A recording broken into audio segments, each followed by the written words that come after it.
Assalamualaikum warahmatullahi wabarakatuh. Baik, kita akan melanjutkan pembahasan. Kali ini kita akan membahas mengenai Blade Template Engine. Masih melanjutkan pembahasan tentang Blade. Hanya saja kali ini kita akan fokus kepada satu pembahasan, yaitu bagaimana cara kita membuat layout dengan menggunakan Blade. Nah, untuk membuat layout dengan menggunakan Blade ini, kita nanti ada beberapa directive sebetulnya yang akan bisa kita gunakan. Yang pertama itu adalah section, nanti digunakan untuk mendefinisikan suatu bagian dari sebuah konten. Nanti kita juga gunakan yield, digunakan untuk menampilkan konten dari suatu bagian. Nanti sederhananya gini perbedaan antara yield sama section itu. Jadi section itu dia memiliki default value, sedangkan untuk yield itu tidak. Artinya section sebetulnya boleh kosong, tetapi yield itu tidak boleh kosong, harus ada isinya. Dan ada directive include juga, ini fungsinya sama seperti include di dalam PHP ya, jadi tidak ada menggunakan require tapi menggunakan include. Nah, saya bahas dulu mengenai konsep dari cara membuat layoutnya sendiri ya di dalam Laravel Blade ini. Yang pertama kita anggap di sini adalah sebuah area kosong ya, jadi kita buat dulu sebuah areanya. Nanti kita akan buat sistemnya itu seperti modular. Anggap aja nanti ada beberapa di dalam web itu pasti ada beberapa part ya. Nah, part itu kita pisah, kita potong-potong menjadi satu perbagian. Nanti ya perbagian itu diambil atau dipanggil kembali dengan menggunakan include untuk dimasukkan ke dalam layout. Nah, misalkan nanti kita bisa menggunakan header, nanti header ini kita ambil dari file yang lain. Begitupun untuk yang sidebar misalkan ya. Jadi header sama sidebar ini sebetulnya nanti kita pisah di dalam penyimpanan filenya ya. Jadi kenapa harus dipisah? Karena agar untuk mempermudah dalam pengelolaannya ya. Kalau misalkan tidak dipisah, artinya setiap header berada di setiap halaman langsung, tidak dipisah. Kalau misalkan kita memiliki 50 halaman, kalau misalkan ada satu perubahan berarti 50 halaman tersebut yang harus kita ubah. Itu sangat tidak efektif sebetulnya ya. Jadi kita pisahkan untuk beberapa hal yang sebetulnya bagian ini tuh akan dipakai berulang ya. Jadi kita pisahkan. Nah, sama seperti ini juga ya. Header sama sidebar itu pasti akan berulang kalau misalkan template-nya atau layoutnya seperti ini. Jadi mau berapa puluh page pun ini nggak jadi masalah ya, karena header dan sidebar ini tetap sama ya, jadi kita panggilnya secara berulang. Nah, bagian yang tengah itu adalah main kontennya ya. Untuk header sama sidebar itu adalah part atau bagian yang mungkin ketika dipanggil itu di halaman yang lain itu adalah tetap, dia tidak berubah ya. Yang berubah itu adalah sebetulnya ada di area main content ini ya. Nah, main content inilah yang akan kita jadikan sebagai halaman utamanya sebetulnya ya. Jadi secara diagramnya akan seperti ini. Nanti main content ini sebetulnya dia akan melakukan extend terhadap layout ya, layout yang di sini ya, layout yang ini. Jadi terdapat pemanggilan untuk header sama sidebar. Nah, layout ini nanti akan mengincludekan ke header sama sidebar ya. Jadi header sama sidebar ini itu adalah part yang terpisah. Nanti ketika kita memanggil ke layout, itu akan memanggil secara otomatis untuk include dan sidebarnya. Lalu posisi main content ini di mana? Di dalam layoutnya. Kita akan tempatkan langsung di sini ya. Jadi mau main content ini tuh mau berganti isinya pun, jadi bagian yang header sidebar itu akan tetap sama ya, karena main content ini akan mengextend kepada layoutnya ya. Jadi yang terisi itu ya sebetulnya yang pasti bakal berubah dinamis itu harusnya adalah main contentnya. Oke. Nah, untuk membuat layout sendiri nanti kita akan bisa seperti ini ya. Ini gambaran umumnya. Jadi kita akan gunakan yield. Yield ini tadi dikatakan dia akan tidak bisa memiliki default value. Jadi bagian yield ini harus diisi ya. Nah, yield ini ada namanya, ini adalah name untuk yieldnya sendiri ya. Jadi ini area yield dengan nama title. Nanti kita include ini dia mengacu kepada headnya, misalkan untuk header. Untuk headnya nanti ada header juga, kita masukkan juga untuk header. Nah, yield content ini yang tadi main content ya, kita masukkannya di sini. Ya, jadi kita gunakan yang yield. Nah, untuk memanggil yieldnya, oke. Untuk memanggil yield, nanti kita akan panggilnya menggunakan section. Ya, jadi yield itu adalah untuk tempatnya. Nah, pemanggilannya menggunakan section ini. Kalau tadi kan ada section title ya. Section title nanti kita value-nya itu adalah sebuah string misalkan seperti ini ya. Kalau misalkan hanya string bisa kita langsung ya. Jadi parameter kedua itu adalah stringnya. Tapi kalau misalkan isinya banyak elemen atau sintaks HTML, itu tidak usah dimasukkan sebagai parameter kedua atau argumen kedua ya. Nah, kita masukkan sebagai isi. Jadi section ini sebagai direktif yang sifatnya adalah sebagai penanda ya. Jadi section content ini isi kontennya, lalu kita akhiri dengan stop ya. Oke, baik, kita akan coba saja untuk membuat konten. Sebelum membuat konten kita akan pakai saya akan pakai sebuah ini ya, sebuah library Tailwind yang namanya itu Preline. Berarti Preline ini basicnya itu adalah Tailwind ya, Tailwind CSS. Jadi sebelum kita memulai untuk menggunakan Preline atau menginstalnya, kita harus install dulu yang namanya, ya pasti kita butuh Tailwind-nya dulu ya sebagai base-nya ya. Nah, di sini saya akan coba install dengan menggunakan framework guides ya. Ini untuk yang Laravel. Kita mulai dari yang install Tailwind, create project-nya kita sudah punya. Yang ini saya copy saja. Karena di project ini belum ada ya tuh. Belum ada Tailwind-nya. Oke, kita install. Sambil saya copy baris kedua ya.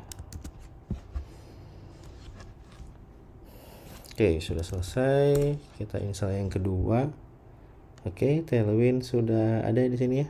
Nah, ini sudah berhasil.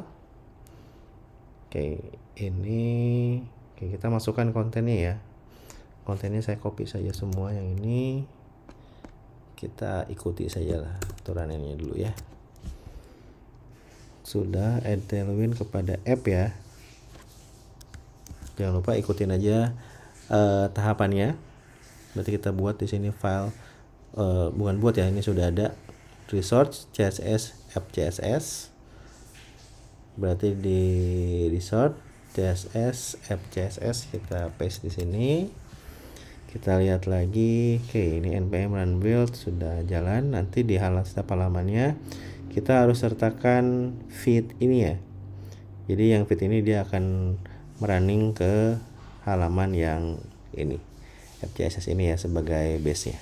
Oke, setelah itu Tailwind-nya sebetulnya sudah running ya. Oke, kita lihat di node-nya. Oke, sudah reload. Oke, kita coba install untuk yang Preline. Kita tadi ini npm Preline, kita copy saja. Setelah itu, oke, sebelum di copy kita lihat dulu dokumentasinya ya, jangan langsung di copy. Biasanya ada dokumentasi. Nah, ini framework guides, kita pilih yang Laravel. Nah, ini tetap di copy, langsung paste di sini. Kita tunggu. Setelah itu, nah ini berarti kontennya kita copy ya. Untuk kontennya kita copy, di sini kita tambahkan, lalu di plugin, require pluginnya kita tambahkan juga seperti ini. Ini Preline-nya sudah kita install. Ini di app.js tinggal tambahkan import Preline ya. app.js tuh ada di di sini app.js nih, di resource.js app.js. Tinggal tambahkan, kita import Preline ya. Setelah itu loading your script. Nah, berarti di headnya nanti kita tambahkan feed untuk resource.js app.js nya ya. Kalau tadi ini yang Tailwind kita tambahkan untuk yang CSS, sedangkan untuk yang feednya kita panggil untuk yang JS nya. Nah, oke, kita mulai. Ini harusnya sudah ya. Oke. Nah, di sini di Prelin ini ada yang namanya template. Kita akan coba bikin template untuk yang admin ya. Kita akan coba bikin admin seperti ini. Nah, seperti ini. Ini sudah ada, ini free. Kita akan coba buat dengan menggunakan kita pecahkan ya, jadi sebuah layout ya. Oke. Nah, kebetulan di sini saya sudah download, ada di sini ya, di Prelin di sini. Kalau dilihat sekilas di sini ya, ini kita bisa bagi menjadi 3 part ya, sama-sama seperti yang sebelumnya. Yang pertama header, ada sidebar, ada main content-nya ya. Nah, untuk itu sebelum kita mulai membuat layoutnya sendiri, saya akan coba buat di sini folder baru namanya layout ya. Layout. Setiap partnya di dalam layout tadi saya akan simpan di dalam folder namanya adalah part seperti ini ya. Nah, untuk layout utamanya saya buat filenya namanya app.blade.php ya. Nah, nanti yang Prelin tadi saya akan kopikan aja. Kita kopikan ke app.blade. Lalu jangan lupa tambahkan direktifnya untuk yang CSS dan Prelin sendiri. Untuk yang Tailwind-nya kita copy yang ini. Di sebelum itu ya. Oke, sebelum body saya simpan di sini saja. Sama oke, untuk yang JavaScript-nya ya. Nah, seperti ini. Jadi dia akan mendeteksi itu ya. Apa namanya? Mendeteksi Tailwind-nya. Nah, kita akan coba panggil ini dulu ya. Untuk yang app kita akan coba panggil. Nanti kita akan buat sebuah halaman. Saya akan buat di sini dashboard ya. Dashboard.blade.php ya. Nanti halaman ini dia akan extend ke layout .app ya. Nah, kita akan coba panggil.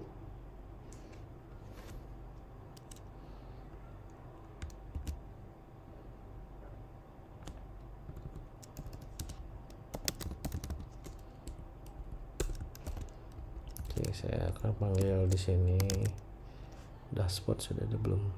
Oke, belum ada ya. Dashboard, nanti akan panggilnya adalah dashboard. Oke, kita coba panggil dulu. Kita tes dulu ya apa berhasil atau tidak.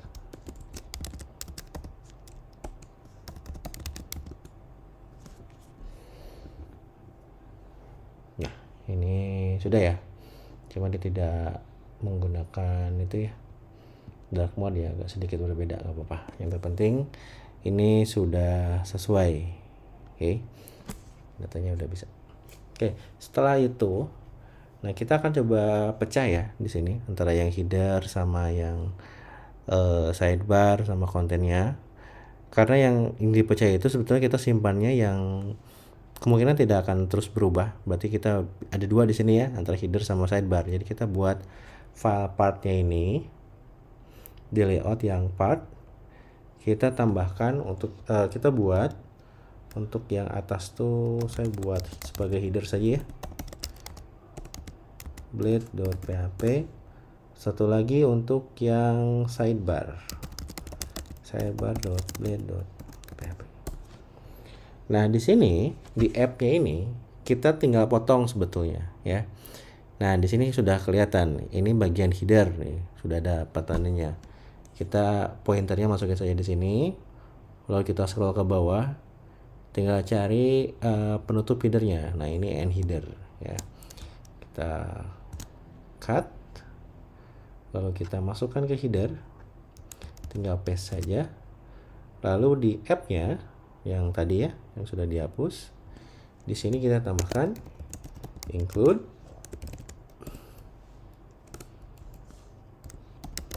layout part dot header. Oke.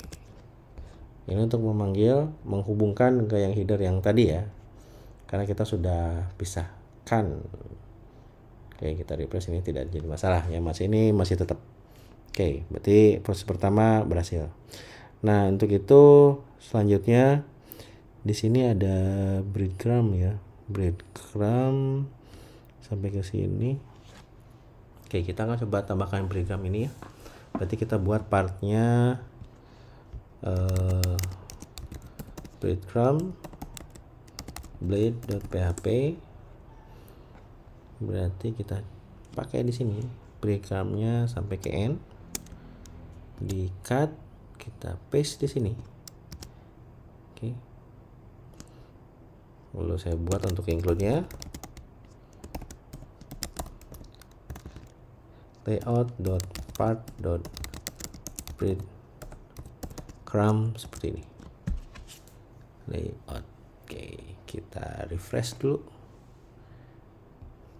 Oke, tidak ada masalah, masih aman. Nah, setelah itu di sini ada sidebar ya.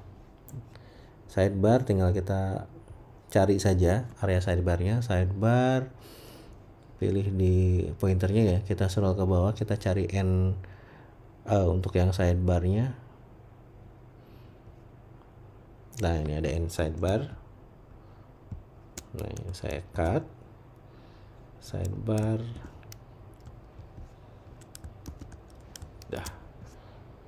Sidebarnya sudah, berarti di app-nya kita tinggal tambahkan untuk yang sidebarnya ya, include layout part dot sidebar seperti ini. Harusnya sudah nyambung ya. Nah, ini area konten. Area konten sebetulnya bisa kita cut juga. Berarti yang dashboard ini sudah extend ya. Oke, nanti kita extend.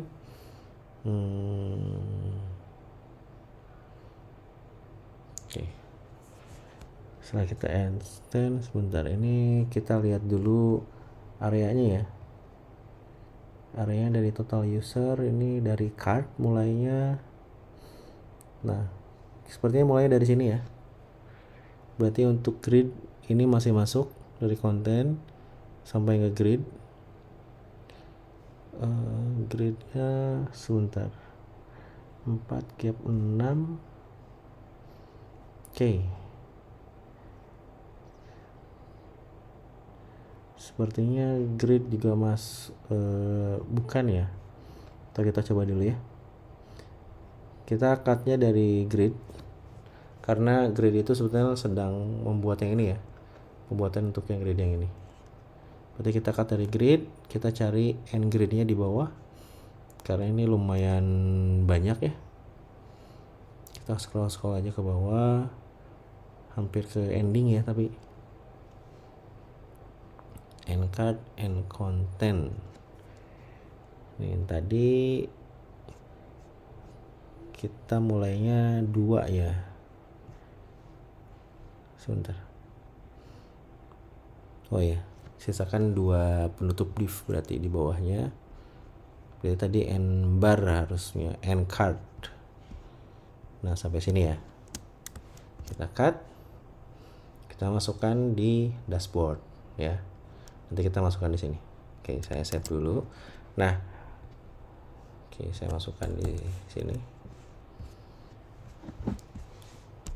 Oke. Nah, dashboard ini value-nya sudah ada. Cuma harusnya karena kita menggunakan layout di sini, nge-extend ke layout, harusnya area sini tuh masuknya ke daerah mana? Ya, area penempatan yang mana. Nah, untuk menempatkannya, tadi kita bisa buat dengan yang namanya ini ya, yield ya. Yield saya buat di sini adalah konten ya. Berarti di dalam dashboardnya Sini tambahkan section, tadi itu adalah konten. Di akhirnya bagian bawahnya kita tutup dengan stop seperti ini. Oke, kita lihat. Oke, tidak jadi masalah ya. Ini masih aman. Nah, jadi kita bisa sudah pecahkan di sini. Ya. Nah, jadi breadcrumb, header, sidebar sama app ini menjadi include dari app. Ini datanya pun sudah masuk ya. Kontennya di sini. Ya, jadi kalau misalkan kita mau bikin halaman yang lain misalkan ya, kita akan coba buat di sini. Saya buat di sini base saja ya. Nah, kita copy yang ini. Kita copy dulu ya. Yang ini kita hapus.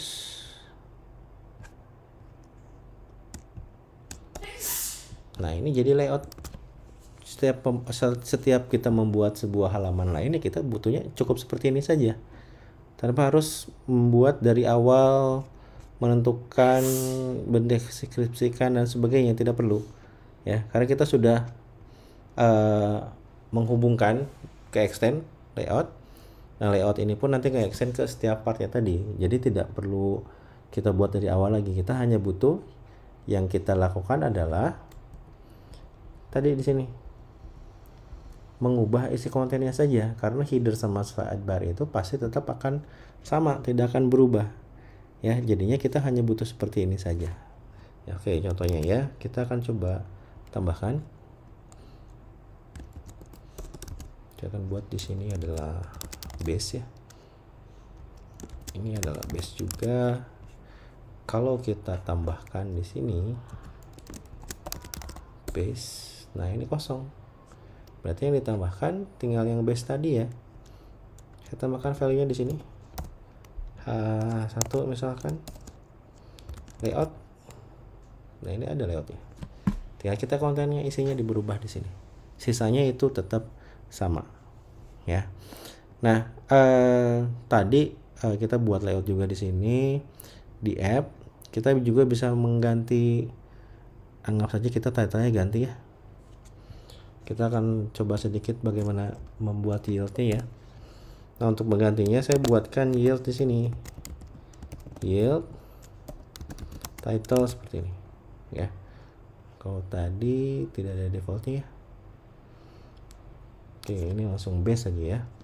Nah, setiap pemanggilan aplikasinya, misalkan base di sini, karena tadi kita buat title untuk section, kita bisa tambahkan section title. Nah, kalau tadi kan yang ini, yang section ini kan isinya itu adalah konten ya, konten apapun atau salah banyak, jadi lebih dari satu. Sedangkan yang title kita hanya butuh satu baris saja. Artinya bisa kita tempatkan di parameter atau argumen yang kedua. Misalkan di sini blade layout seperti ini.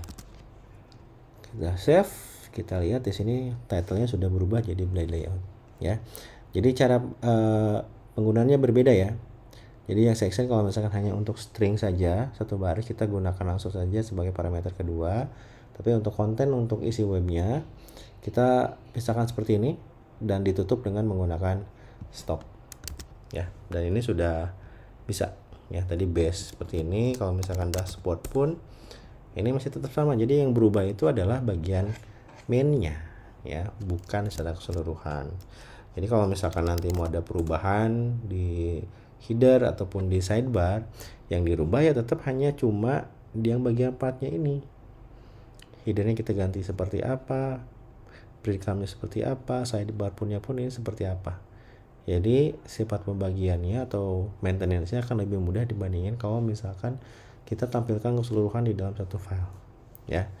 Nah, mungkin itu yang bisa saya jelaskan dalam membuat layout, itu secara sederhananya ya, dalam membuat layout. Dan untuk untuk yang lebih extend lagi, sebetulnya layout ini tuh bisa menggunakan komponen, bukan di-include-kan. Kalau include-kan tadi dia basicnya ke blade semua, cuma kalau digabungkan dengan komponen itu sedikit berbeda ya. Baik, mungkin cukup sekian yang bisa saya jelaskan mengenai bagaimana membuat layout sederhana ya, membuat sederhana di dalam Blade. Mungkin cukup sekian. Saya tutup pertemuan kali ini. Wassalamualaikum warahmatullahi wabarakatuh.